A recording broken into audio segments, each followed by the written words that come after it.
قال رسول الله صلى الله عليه وسلم اوصني قال لا تغضب فردد مرارا قال لا تغضب. نبی پاک صلی الله علیه وسلم حدیث مبارک ته چې غصه مه کوئ.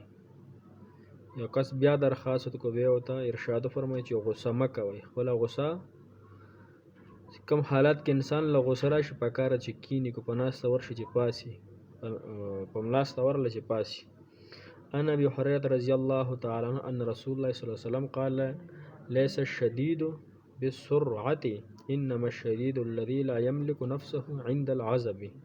ابو هريره رضی الله عنه روایت ته نبی پاک صلی الله علیه وسلم فرمایي طاقتور هغه انسان نه دی چې به راوغورځي، بلکې طاقتور هغه انسان دی چې خپله غصه په قابو کې راوستلی کي.